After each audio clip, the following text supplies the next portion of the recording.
बिस्मिल्लाहिर्रहमानिर्रहीम। अस्सलाम वालेकुम students, my name is Mohammad Raheel Saber और welcome to Aspire online classes. और हम आज स्टार्ट कर रहे हैं जी अपना लेक्चर नंबर 35 बायोलॉजी का, और हमारा चल रहा था चैप्टर 1। तो आइए जी, चैप्टर 1 जो स्टार्ट ही था, 3-4 लेक्चर ही अभी गुजरे हैं और बड़े इंपॉर्टेंट कॉन्सेप्ट हैं। मीन अगर आप बायोलॉजी की बेस देखें तो इन्हीं कॉन्सेप्ट से शुरू होती है, इसलिए आपने बड़े ध्यान से ये लेक्चर सुनने हैं ताकि बाकी बायोलॉजी जो है वो आपको सुनने में आसानी हो, समझने में आसानी हो। बायोलॉजी सारी आपकी चल रही है सेल के ऊपर। अब सेल कहाँ से शुरू होता है, उसका जो है वो स्ट्रक्चर कहाँ से बनता है, उसके अंदर क्या होता है, ये सारी चीज़ें आज के लेक्चर में हमें पढ़नी है। तो आइए जी स्टार्ट करते हैं अपना लेक्चर नंबर 35। और आज के लेक्चर में हमें पढ़ना है जी ऑर्गेनेली क्या होता है, नेक्स्ट हमें देखना है जी सेल क्या होता है, साथ हमें क्या देखना है जी टिश्यूज़ क्या होते हैं। सो आइए जी स्टार्ट करते हैं with the first one, organelle. अब ऑर्गेनेली क्या होता है, अगर आपको लास्ट लेक्चर याद हो तो हमने बायोलॉजिकल ऑर्गेनाइजेशन लेवल्स पढ़े थे। उन लेवल्स में हमने कहा जो सबसे बेसिक लेवल आपका होता है वो सब एटॉमिक पार्टिकल होते हैं। When they will join together they will form a complex structure, जिसे आपने क्या कहा था, एटॉमिक लेवल, एटम बनाते हैं। फिर आपने कहा एटम्स को इकट्ठा कीजिए बाय अ स्पेसिफिक रेशो, तो तब आपके पास जो चीज़ बनती वो आपके पास क्या बनती थी, मॉलिक्यूलर लेवल, यानी मॉलिक्यूल बनता था। और कुछ आपने एग्जाम्पल्स भी देखी थी। अब जरा उससे एडवांस लेवल की तरफ आते हैं। अब हम क्या करें, अगर हम मॉलिक्यूल्स को इकट्ठा करना शुरू कर दें, और मॉलिक्यूल जो है चाहे वो माइक्रो मॉलिक्यूल हो चाहे वो मैक्रो मॉलिक्यूल हो, when they will join together they will form a specific structure, जिसे हम क्या बोलते हैं, ऑर्गेनेली बोलते हैं। तो ऑर्गेनेली हमारे पास वो बेसिक स्ट्रक्चर है जहां से हमारे पास सेल का ओरिजिन शुरू हो जाता है, या आप ये कह सकते हैं कि ये वो चीज है जहां से हमारे पास लाइफ का करैक्टर शुरू हो जाता है। अब इनके ज्वाइन होने से हमारे पास लाइफ कंप्लीट होना शुरू हो जाती है। हम जब भी लाइफ की एक्टिविटीज को देखेंगे तो हम कहते हैं जी लाइफ की सारी एक्टिविटीज आज आके जो है डन बाय सेल। अब सेल्स की एक्टिविटी आज आके जो है वो परफॉर्म कर रहा होता है कौन, ऑर्गेनेली कर रहा होता है। सो ऑर्गेनेली स्टैंड्स फॉर हमारा लाइफ की तरफ ये पहला स्टेप है। सो आइए जी स्टेप की तरफ आगे बढ़ते हैं। तो हम जब भी नए स्टेप्स की तरफ जा रहे थे हमेशा हम पिछले स्टेप्स को साथ जोड़ते थे, पीछे वाले स्ट्रक्चर साथ जुड़ते हैं तो नया स्ट्रक्चर बनता है। बिल्कुल यहां पे भी ऐसा है। हमारे पास क्या होगा, लास्ट लेक्चर में लास्ट लेवल हमारा था मॉलिक्यूलर लेवल। तो स्टूडेंट जब मॉलिक्यूल्स को हम जोड़ना शुरू करते हैं तब हमारे पास जो स्ट्रक्चर बनता है उसे हम क्या बोलते हैं, organelle. So organelle is the combination of many micro and macro molecule. अब ये माइक्रो और मैक्रो मॉलिक्यूल क्या करेंगे, they will arrange themselves in a specific order to form a structure, और उस स्ट्रक्चर को हम क्या बोलते हैं, उस स्ट्रक्चर को हम ऑर्गेनेली बोलते हैं। अगर हम ऑर्गेनेली के बारे में देखें तो याद रखिएगा ऑर्गेनेली हमारे पास एक सब सेलुलर स्ट्रक्चर है। सब जो है वो ग्रीक वर्ड है विच मीन वेरी स्मॉल। सब cellular structure stands for very small structure. अब जब वेरी स्मॉल होगा तो ये सेल के अंदर होगा। आपको याद होगा जब आपने कहा था सब एटॉमिक लेवल, तो तब हम बात करते थे कि वो एटम के अंदर है। अब जब मैंने कहा कि ये आपके पास है सब सेलुलर लेवल, तो इट मीन दैट ये क्या होगा, ये सेल के अंदर होगा। जब ये सब सेलुलर लेवल है इट मीन दैट ये क्या होंगे, सेल के अंदर होंगे। अब जब ये सेल के अंदर हैं then they will perform specific functions. याद रखिएगा इनके बारे में कहा जाता है कि जी हमने अभी कहा कि सेल्स के सारे फंक्शन कौन कर रहा होगा, ऑर्गेनेली कर रहा होगा। जब ऑर्गेनेली कर रहा होगा तो हर ऑर्गेनेली को एक स्पेसिफिक फंक्शन असाइन किया जाता है। तो इस सेंस में यहां पे हम एक स्टेटमेंट बोलते हैं, there is a division of labour among the organelles in the cell. तो सेल में हमारे पास क्या होता है, लेबर डिवाइड होती है अमंग द ऑर्गेनेलीज। मिसाल के तौर पे हम कहते हैं जी सेल जो है वो प्रोटीन बना रहा है, तो वो सेल नहीं बना रहा, सेल के अंदर पड़ा हुआ राइबोसोम बना रहा है। हम कहते हैं जी सेल जो है वो एनर्जी पैदा कर रहा है, तो वो सेल नहीं पैदा कर रहा, असल में सेल के अंदर पड़ा हुआ माइटोकॉन्ड्रिया कर रहा है। हम कहते हैं जी सेल ने सिक्रीशंस पैदा की है, मिसाल के तौर पे पैंक्रियाज के सेल है वो इंसुलिन पैदा कर रहे हैं, तो असल में पैंक्रियाज के सेल जो इंसुलिन पैदा कर रहे हैं असल में वो सेल नहीं कर रहा, सेल के अंदर पड़े हुए जो है वो क्या कर रहे हैं, गोल्जी अपरेटस कर रहे हैं। हम कहते हैं जी सेल जो है वो डाइजेशन कर रहा है, तो असल में वो एज ए होल पूरा सेल परफॉर्म नहीं कर रहा होता बल्कि सेल के अंदर पड़े हुए लाइसोसोम कर रहे होते हैं। तो इस तरह सेल के जितने भी फंक्शन होते हैं वो आ जाके वो सेल के अंदर जो है वो डिफरेंट ऑर्गेनेलीज के अंदर क्या होते हैं, डिस्ट्रीब्यूटेड होते हैं। तो स्टेटमेंट है कि division of labour among the organelles within a cell, कि सेल ने अपना सारा काम डिवाइड किया हुआ है अपने तमाम ऑर्गेनेलीज में, और वो सारे ऑर्गेनेलीज कहां पे हैं, सेल के अंदर। अब जरा सपोज कीजिए मैं कहता हूं इनमें से एक भी ऑर्गेनेली अगर प्रॉपर काम नहीं करेगा तो सेल का फंक्शन नहीं होगा। मैं जैसे कहता हूं जी आपके पास इंसुलिन पैदा करने वाले सेल्स हैं, तो आ जाके उनकी वो जो फाइनल सिक्रीशंस है वो बनानी किसने, गोल्जी अपरेटस ने। और प्रोटीन बाय नेचर है तो वो किसने बनाना, राइबोसोम ने। अगर उसका गोल्जी अपरेटस और राइबोसोम काम नहीं कर रहे होंगे तो कभी भी इंसुलिन का प्रॉपर फंक्शन नहीं होगा। तो इस तरह हर सेल का जो फंक्शन है वो आ जाके डिपेंड करता है उसके ऑर्गेनेलीज के ऊपर। सो every organelle have a specific function और function of cell depend upon its organelle। तो सारे ऑर्गेनली स्पेसिफिक फंक्शन करेंगे। जब ऑर्गेनली स्पेसिफिक फंक्शन करेंगे तो उनकी बेस पे क्या होगा, फिर सेल का फंक्शन परफॉर्म होगा। सो हम कह सकते हैं कि सेल का function depending upon its organelle. अब जरा एग्जांपल्स में चलते हैं, कौन कौन सी ऑर्गेनलीज हमारे स्ट्रक्चर में है, हमारे सेल्स में है। तो माइटोकॉन्ड्रिया है जी। अब वो क्या कर रहा है, माइटोकॉन्ड्रिया आपकी बॉडी के सेल्स के अंदर सेलुलर रेस्पिरेशन कर रहा है। What is cellular respiration? Cellular respiration stands for, जिसमें आप क्या करते हो, जब आप खाना खाते हो तो उसमें क्या होती है, कार्बोहाइड्रेट, लिपिड, प्रोटीन। आपका डाइजेस्टिव ट्रैक जब उसको रिसीव करता है तो वो उसको डाइजेस्ट करता है और कार्बोहाइड्रेट को ग्लूकोज की फॉर्म में ले जाता है, प्रोटीन को अमीनो एसिड की फॉर्म में ले जाता है, और फैटी एसिड और ग्लिसरॉल बनाए जाते हैं by the breakdown of the fats. अब ये जो सब यूनिट हैं, अब ये पहुंचाए जाते हैं सेल्स को। फिर हर सेल अपने अंदर उनको क्या करता है, ब्रेक करता है। सपोज कीजिए अगर मैं ग्लूकोज की ब्रेकडाउन करता हूं तो ग्लूकोज जब ब्रेक होगा तो सबसे पहले क्या बनेगा, पायरोविक एसिड बनेगा।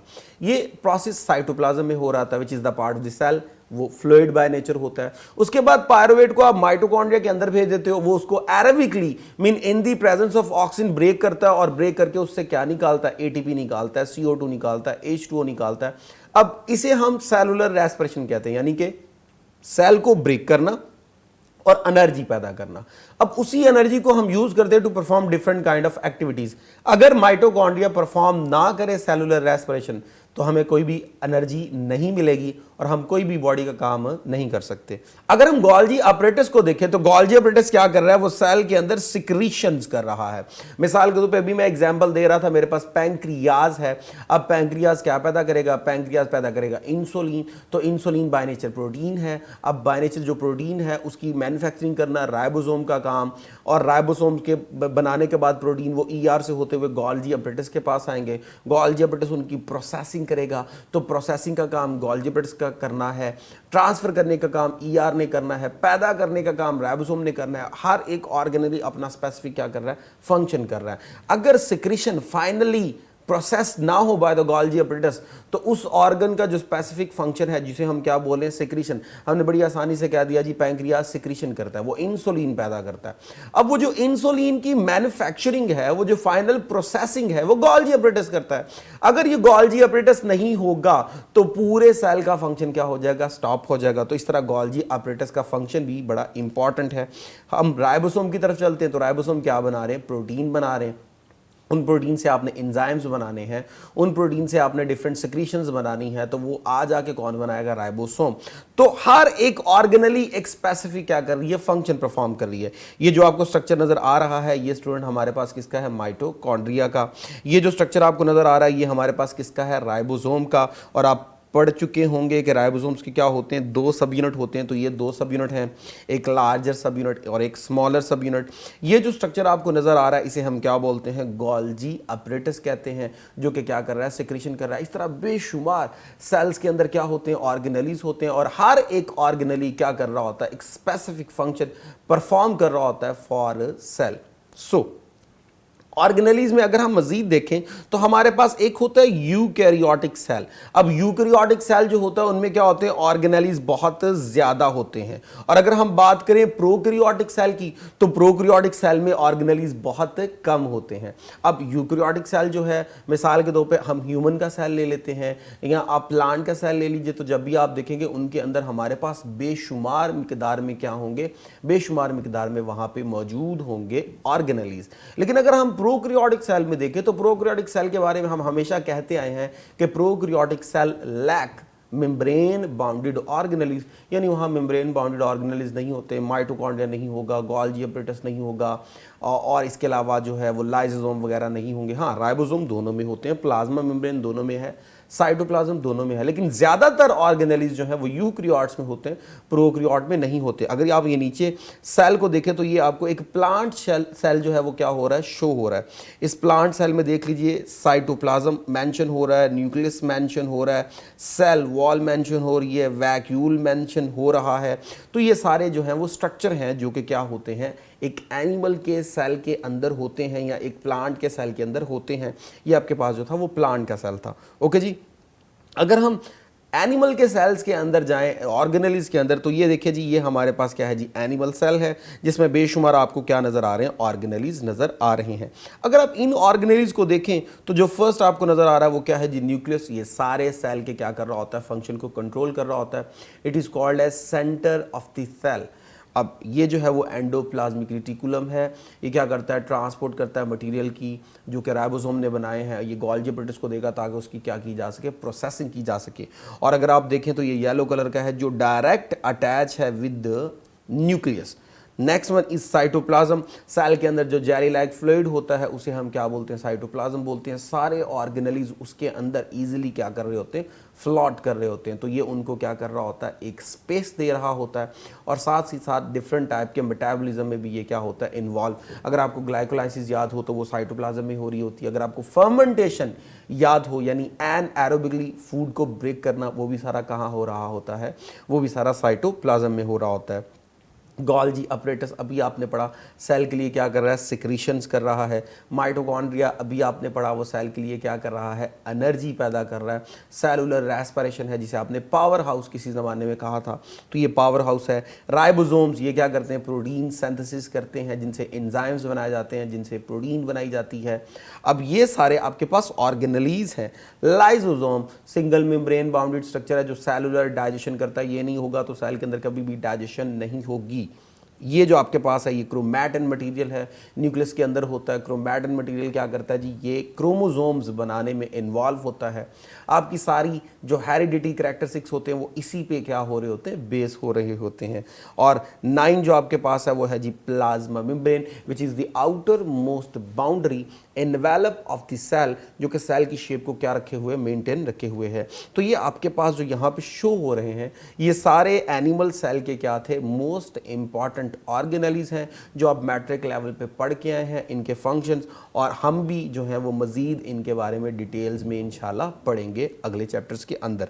नेक्स्ट है जी हमारे पास, ये आपके पास प्लांट सेल्स है। प्लांट सेल में हमारे पास क्या है जी, साइटोप्लाज्म। नेक्स्ट है जी क्लोरोप्लास्ट। नेक्स्ट है जी न्यूक्लियस। अब साइटोप्लाज्म का रोल पहले हो चुका है, न्यूक्लियस का रोल पहले हो चुका है। क्रोमोप्लास्ट क्या होता है, तो आपको मालूम होगा प्लांट का कलर क्या होता है, ग्रीन। ग्रीन होने की वजह हम कहते हैं जी क्लोरोफिल होता है। अब वो क्लोरोफिल असल में क्या होता है, वो क्लोरोप्लास्ट के अंदर होता है। तो ये वो स्ट्रक्चर है जिसने ग्रीन पिगमेंट अपने अंदर कंटेन किया होता है जो कि फोटोसिंथेसिस में इन्वॉल्व होगा। नेक्स्ट जी न्यूक्लियोलस। न्यूक्लियोलस क्या होता है, न्यूक्लियस के अंदर ये एक स्ट्रक्चर होता है which is responsible for the formation of ribosome. तो ये राइबोसोम बना रहा है। नेक्स्ट है जी हमारे पास एंडोप्लाज्मिक रेटिकुलम। पीछे फंक्शन हो चुका था, मटेरियल्स को ट्रांसपोर्ट करता है टुवर्ड्स गोल्गी अपरेटस ताकि प्रोसेसिंग हो सके। Mitochondria, mitochondria cellular respiration. पर ऑक्सीसोम ये हमारे पास एनिमल में नहीं था, सिर्फ और सिर्फ प्लांट में मेंशन हो रहा है।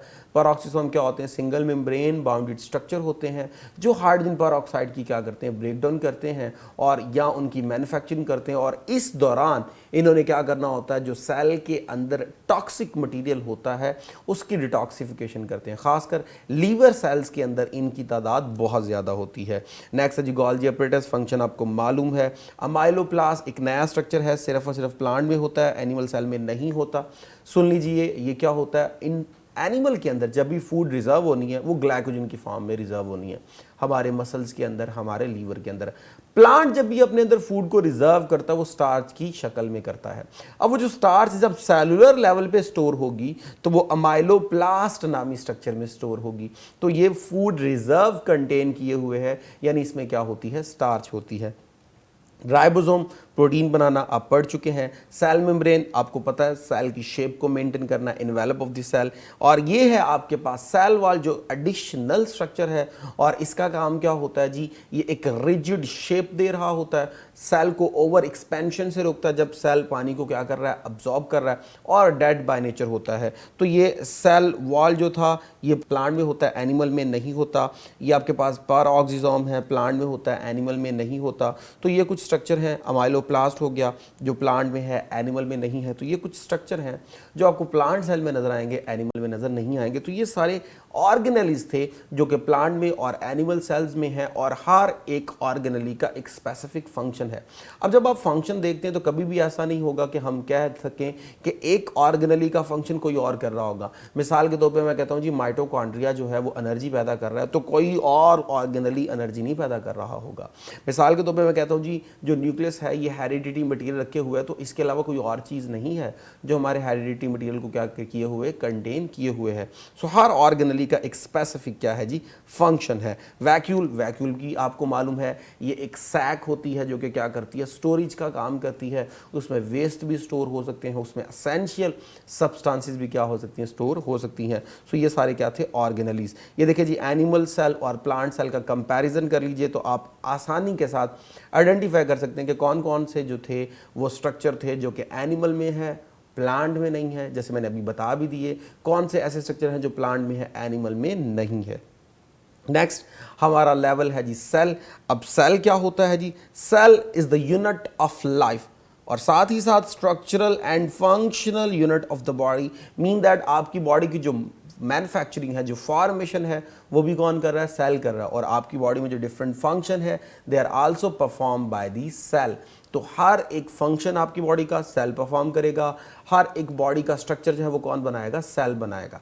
मिसाल के तौर पे अगर आप ऑर्गन्स की बात करते हैं तो organ these are the combination of the tissues and tissues are the combination of the cell. So cell होंगे तो आपके पास टिश्यू बनेगा, टिश्यू होंगे तो आपके पास क्या बनेगा, एक ऑर्गन बनेगा। तो इस तरह बॉडी आ जाके किन से मिलकर बनी है, सेल से, और आ जाके फंक्शन भी कौन कर रहा है, सेल। लेकिन अगर आप सेल के अंदर जाएंगे तो मालूम पड़ता है कि सेल के भी फंक्शन फर्दर कौन कर रहा है, ऑर्गेनली। इस तरह रिलेशन बनता जाता है, हर सिंपल जो है वो जुड़ जुड़ के कॉम्प्लेक्स बनाता रहता है, जिससे क्या होता है, फंक्शन बेहतर से बेहतर परफॉर्म होते हैं। सो सेल जो है वो क्या है जी, कलेक्शन ऑफ दी ऑर्गेनेलीज। तो वो हम पीछे जो है वो क्या कर चुके हैं, डिफाइन कर चुके हैं।